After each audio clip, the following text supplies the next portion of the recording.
तो आज बहुत दुख के बाद ये वीडियो मैं बना रहा हूँ। बहुत दुख हो रहा है मुझे इस वीडियो को बनाते समय। पता चल रहा है कि कर्जे के कारण ग्रामीण एरिया में खासकर से हमारी महिलाओं, बहनों, बेटियों के साथ बहुत ज्यादा शोषण हो रहा है। और ये जो समूह लोन है, आज मैं उसकी कड़वी सच्चाई, कड़वी हकीकत आपके सामने रखना चाहता हूँ। अभी मुझे किसी ने एक वीडियो फॉरवर्ड की थी। मैंने उसको फेसबुक पर भी डाला, इंस्टाग्राम पर भी डाला और करोड़ों लोगों ने उसको देख लिया। 1 करोड़ से ज्यादा लोग उसको व्यू कर चुके हैं इंस्टाग्राम पर अकेले। फेसबुक पर भी लाखों लोग उसको व्यू कर रहे हैं, कमेंट आ रहे हैं। उसमें बताने की कोशिश की गई थी कि महिलाओं को जो समूह लोन के नाम पर लोन दिया जा रहा है, वो किस तरह से एक शोषण का काम कर रहा है। अब सवाल उसमें कुछ उठाए गए थे और वो सवाल जायज है। सबसे पहला तो सवाल ये है कि ये बहुत बड़ा क्वेश्चन मार्क है कि ऐसी महिलाओं को लोन क्यों दिया जा रहा है जो कुछ करती नहीं है। ज्यादातर जो समूह में लोन दिया जा रहा है वो हाउस वाइफ हैं और उनको व्यापार के लिए लोन दिया जाता है, दिखा दिया जाता है। अचार के डब्बे की फोटो खींच ली, घर में सिलाई मशीन है उसकी फोटो खींच ली, भैंस है तो उसकी फोटो खींच ली कि इस व्यापार के लिए लोन लिया गया है। जबकि वो व्यापार के लिए लोन नहीं लिया जा रहा है। और वो किस्त कहां से भरेगी? वो अपने हस्बैंड से या कमाई का कोई साधन, जो भी व्यक्ति कमाने वाला होगा, वहां से वो पैसा लेकर के भरती रहेगी। और जब महिला किस्त नहीं भर पाएगी तो अगर हस्बैंड की कमाई ना हो उतनी, या कृषि पर या बाकी संसाधनों पर जिन पर वो निर्भर है वो पैसा ना चुका पाए, तो उस स्थिति में क्या होता है? उस स्थिति में उनको टॉर्चर किया जाता है। रात को 11-11 बजे तक उनके घर पर बैठा जाता है और जो समूह में महिलाएं होती हैं उन सबके सामने भी उनको नेम शेम किया जाता है, बदनाम किया जाता है। और इस बदनामी से बचने के लिए, क्योंकि गरीब आदमी के पास पैसा तो नहीं है लेकिन इज्जत बड़ी चीज है उसके लिए, वो उस बदनामी से बचने के लिए, अपनी इज्जत को बचाने के लिए कि मैं समय पर किस्त भर रही हूँ, वो गलत काम करने लगती है। और जो मैनेजर होते हैं, जो वहां इंचार्ज बना करके भेजे जाते हैं, मुझे ये बात समझ में नहीं आती कि महिला समूह को लोन देना है और पुरुष को इंचार्ज बना करके भेजा जा रहा है बैंक के द्वारा। और 2 इंचार्ज भेजे जाते हैं, एक जो पूरी स्कीम बताते हैं और एक जो उनके डॉक्यूमेंट्स वगैरह वेरीफाई करता है। दोनों पुरुष। महिला को क्यों नहीं भेजा जा रहा है? जब महिला समूह लोन देना है तो महिला को इंचार्ज बना दिया जाए। लेकिन क्योंकि शोषण करना है, और फिर वही मैनेजर से शुरुआत हो जाती है, जो इंचार्ज है उससे शुरुआत हो जाती है। कहता है आप किस्त नहीं चुका पा रहे हैं, नेम शेम करेंगे, हम बदतमीजी करेंगे, ये करेंगे। तो वो महिला खुद ही बोलती है, भाई बताइए मेरे पास कमाई का साधन नहीं है, मैं क्या कर सकती हूँ? तो बताते हैं आप हमारे यहाँ आ जाइए, हम आपको कोई ना कोई काम दे देंगे। आपको पैसा भी खर्च नहीं होगा, पैसा भी नहीं लगेगा। आपको 2-3 घंटे काम करना होगा और आपको आपकी किस्त हम भर देंगे। अब उसमें वो उसका शारीरिक रूप से शोषण करते हैं और फिर जब उसको एक बार उसमें एंटर कर जाती है तो फिर ग्राहकों के पास भेजना शुरू कर देते हैं, वहां से भी कमाई कर रहे हैं। और इतनी अंदर तक की बातें हो गई हैं कि कोई महिला इस पर बात करने को तैयार नहीं है, कोई पुरुष परिवार का इस पर बात करने को तैयार नहीं। पता सबको है। कई ग्रामीण एरिया में, अभी राजस्थान में, बिहार में, बंगाल में, महाराष्ट्र में इस तरह की कंप्लेंट्स आ रही हैं। लेकिन जब हम महिलाओं से बोलते हैं आप सामने आइए, तो वो फिर वही बात आ जाती है इज्जत की, कि नहीं हम सामने नहीं आ सकते, हम बोल नहीं सकते हैं। कोई महिला इस बात पर खुलकर नहीं बोल रही है। और बहुत सारी महिलाओं का, लगभग जो भी समूह लोन में जुड़ी हैं, 10-15-20% महिलाएं या तो वैश्यावृत्ति में चली गई हैं या उनको इस तरह से गलत काम करवाए जा रहे हैं, शारीरिक रूप से उनका शोषण किया जा रहा है। और उनको जो सेक्सुअल हरेसमेंट है वो बता भी नहीं पा रही है किसी को। और जो पुरुष भी मुझे सुन रहे हैं और जो महिलाएं भी सुन रही हैं, मैं आपसे अपील करना चाहता हूं, यदि किसी एक भी महिला के साथ, अगर किसी भी एक महिला के साथ आपकी नोन में इस तरह की घटना हुई है, या कोई मैनेजर या कोई बैंक वाला, कोई कंपनी वाला, कोई इस तरह का जो माइक्रो फाइनेंस वाले लोग हैं जो समूह लोन दे रहे हैं, अगर आपको हरेस कर रहा है, टॉर्चर कर रहा है, या आपको शारीरिक रूप से इस तरह से काम करने के लिए मजबूर कर रहा है, उकसा रहा है, या इस तरह के काम में डाल रहा है, आप बताइए। आप बताइए कि आपका उत्पीड़न हो रहा है। और मैं अपनी महिला टीम में, हमारी साथी, हमारी बहन है कोमल नायक भारतीय, उनका नंबर भी मैं आपको शेयर कर रहा हूं यहाँ पर। उस नंबर पर आप संपर्क करिए, व्हाट्सएप करिए, और आपकी जानकारी गुप्त रखेंगे। आपके साथ गलत हुआ, अत्याचार हुआ, अन्याय हुआ, आपको न्याय मिले, लेकिन आपको बदनाम नहीं करेंगे, आपकी जानकारी को गुप्त रखा जाएगा। आप अपनी जानकारी बताइए। किसी भी महिला के साथ, किसी भी पुरुष के साथ अगर ऐसा हो रहा है, और मैं समूह लोन के खिलाफ नहीं हूं, ये समूह लोन कई बार मदद भी करते हैं। परिवार में कोई बीमारी आ गई, कोई सामान खरीदना, कोई और दिक्कत है, तो ये पैसा आ जाता है और थोड़ा थोड़ा करके व्यक्ति चुका देता है।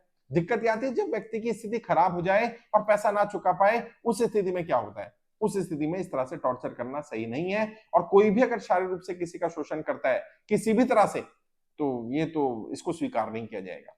और जब आप महिला का कोई व्यापार ही नहीं है, तो लोन व्यापार के लिए दिया जाता है ना, व्यापार देखकर दिया जाता है। व्यापार तो है नहीं और आप उसको लोन दे रहे हैं, और वो भी व्यापार नहीं कर रही है, आपको मालूम है, वो अपने पति से या जो घर का खर्चा उसी से पैसा निकाल करके पैसा देगी। आपको ये सब पता होने के बावजूद भी आप उसको लोन दे रहे हैं, गलती आपकी भी है। उन कंपनियों की, उन माइक्रो फाइनेंस कंपनियों की, उन बैंकों की जो समूह लोन महिलाओं को इस तरह से फंसा रहे हैं। और हो सकता है कि समूह लोन देते समय उनका उद्देश्य ऐसा ना हो। मैं मान सकता हूं कि आपका उद्देश्य उनके उत्थान करना हो, महिला सशक्तिकरण करना हो, उनको स्वावलंबी बनाना, सेल्फ डिपेंड बनाना हो, ये बात सही है। लेकिन जब वो किस्त ना भर पाए तो उसकी क्या स्थिति होगी? और यदि उसका जब आपने लोन दिया, शादी हुई थी, पति के साथ रह रही थी, अब वो अकेली रह रही है, अब वो किस्त कहां से चुकाएगी? और ऐसी जो सिंगल मदर्स हैं या जो डाइवोर्सी हैं, जिनकी महिलाओं के अपने हस्बैंड से नहीं बन रही है, वो अलग रह रही है, वहां पर तो बहुत ज्यादा दिक्कत है। और मुझे किसी ने कमेंट किया उस वीडियो में ही, जो मैंने वीडियो डाला था, कि सर 90%, 95% जो समूह लोन में महिलाओं ने लोन लिया है, उनकी घरेलू स्थिति आप देखिए, उनके अपने आपसी संबंध अपने हस्बैंड से सही नहीं है। अलग अलग रीजन हो सकते हैं, और जहां पर सही है वहां पर वो जो पैसा ले रहे हैं, वो ले तो महिला रही है लेकिन इस्तेमाल पुरुष कर रहे हैं, क्योंकि पुरुष को आसानी से लोन नहीं मिलता है। समूह लोन में सिबिल नहीं देखा जा रहा है, पैन कार्ड, आधार कार्ड के आधार पर लोन मिल जाता है। मैं इसको मना नहीं कर रहा हूं, अच्छी चीजें देना चाहिए, लेकिन उनको व्यापार के लिए लोन देना चाहिए, काम के लिए लोन देना चाहिए, और उस काम में कितनी ग्रोथ हुई, कितना आगे बढ़ाया।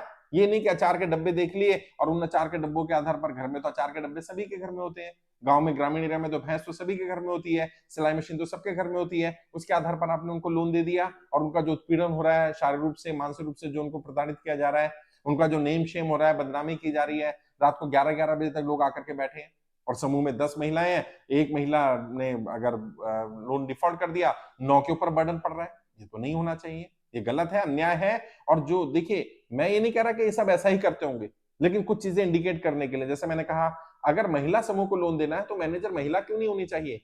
क्या ये एनबीएफसी या ये माइक्रो फाइनेंस कंपनी या ये बैंक इतना नहीं कर सकते कि महिला ही इंचार्ज हो जाए? क्योंकि महिला को शारीरिक रूप से शोषण नहीं कर सकती, उस तरह से सेक्सुअली हरेस नहीं कर सकती है, पुरुष कर सकता है।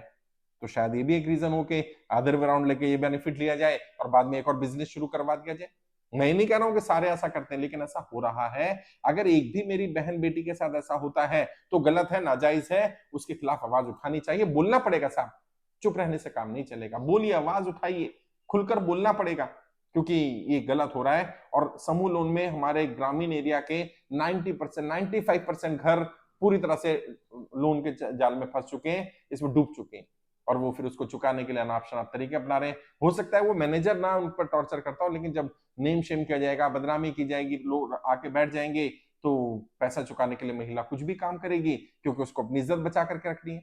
और किसी ने कहा कि गांव के गांव पलायन कर रहे हैं हमारे यहाँ पर, एक व्यक्ति ने कमेंट किया था, और मैं वो भी सुन रहा हूँ, तो वही बताएं और बाकी लोग भी बताएं। कहते हैं जब पता चल जाता है घर में, पति को पता चलता है कि उनकी वाइफ ऐसा कर रही थी, या इस तरह से पैसा कमा रही थी, या मैनेजर के साथ इस तरह से उसके संबंध थे, तो उनके आपसी संबंध खराब हो जाते हैं। जो इज्जतदार लोग होते हैं वो गांव से पलायन कर जाते हैं, गांव का गांव छोड़ करके लोग जा रहे हैं। भले दूसरे जाके गांव में बस रहे हैं, या शहर में कहीं झुग्गी बस्ती में बस रहे हैं, लेकिन गांव के गांव खाली हो रहे हैं। आप भी सतर्क रहिए, आपके घर की महिलाएं, घर की बेटियां, घर की बहनें अगर कहीं पर समूह लोन में फंसी हुई है, तो उनसे बात करिए, संवाद करिए। मैं ये नहीं कह रहा हूं कि सारे समूह लोन वाले खराब होंगे, कुछ अच्छे हो सकते हैं, कुछ बढ़िया भी हो सकते हैं, इससे लाभ भी हो सकता है। लेकिन अगर 100 में से 10 महिलाओं को लाभ हो रहा है और 90 को शोषण हो रहा है, तो इसका कोई लाभ नहीं है, इसे लाभ नहीं कहा जाएगा। और देश की आम जनता को, ग्रामीण एरिया के लोगों को आप कर्जे की दलदल में समूह के लोन के नाम से फंसा दें या किसी और नाम से फंसा दें, है तो गलत ही ना। उन्हें स्वावलंबी बनाया जाए, सेल्फ डिपेंड बनाया जाए, वो अपने आर्थिक रूप से संपन्न हो पाए, अपना कोई व्यापार कर पाए जिसको किसी पर निर्भर ना रहे। लोन अगर इसलिए दिया जाए तो ठीक है, लेकिन वो पति से पैसा लेकर के, घर के खर्चे में से पैसा देकर के आपकी किस्त चुकाएं, क्योंकि आप पति का भी फोटो लगवा रहे हैं, पति का भी डिटेल ले रहे हैं, जो कुंवारी लड़की है उसको आप लोन नहीं दे रहे हैं, इसका मतलब आप भी जानते हैं कि लोन उससे ले लेंगे। जो डाइवोर्सी है उसको भी देखते हैं, उसका बेटा या बेटी 18 साल से बड़ा हो और वो कुछ कमाता हो, ताकि कल को उससे वसूल कर लें। और नहीं तो ससुर जी हैं, ससुर जी के आप डॉक्यूमेंट्स ले रहे हैं, ससुर जी का फोटो लगवा रहे हैं, ताकि आपका लोन सिक्योर रहे, आपका पैसा डूबे नहीं। तो भाई महिलाओं का शोषण क्यों करना, क्यों महिलाओं को इसमें इन्वॉल्व करना? और अगर आप मैनेजर भी महिला रख देंगे तो ये आरोप ही नहीं लगेगा। आप भी तो सोचिए, कंपनी के ऊपर भी तो कितना बड़ा रिस्क है कि वो पुरुष को भेज रही है। अगर किसी एक महिला ने भी ग्रुप की, समूह की आरोप लगा दिया तो पूरी कंपनी बदनाम हो जाएगी। भाई आप महिलाओं को अपॉइंट कर दीजिए, महिलाओं को मैनेजर बनाइए महिला समूह के लिए, और किसी भी महिला को प्रताड़ित मत करिए। और अगर एक भी महिला आपके वजह से गलत व्यवसाय में जाती है, गलत काम करती है, या वेश्यावृत्ति में चली जाती है, तो ये तो पूरे समाज के लिए बहुत बड़ा कलंक है। इसको रोकने की जरूरत है। और यदि किसी भी महिला के साथ, किसी भी बहन, किसी भी बेटी के साथ ऐसा हो रहा है, मैंने यहाँ पर अपनी महिला टीम की मेंबर है, हमारी बहन है कोमल नायक भारती, उनका नंबर दिया हुआ है। मैं नंबर रिपीट भी कर देता हूँ, नंबर है 7015807346, 7015807346। इस पर व्हाट्सएप करिए अपनी जानकारी, आपकी जानकारी गुप्त रखी जाएगी, आपसे टीम बात करेगी, महिला टीम बात करेगी और आपको इस जाल से बाहर निकालने की कोशिश करी जाएगी। आपका जो शोषण हो रहा है, आपको जो प्रताड़ित किया जा रहा है या कोई इस तरह से आपको करने के लिए मजबूर कर रहा है, तो आप संपर्क करिए, बात करिए, हम हर संभव मदद करेंगे आप।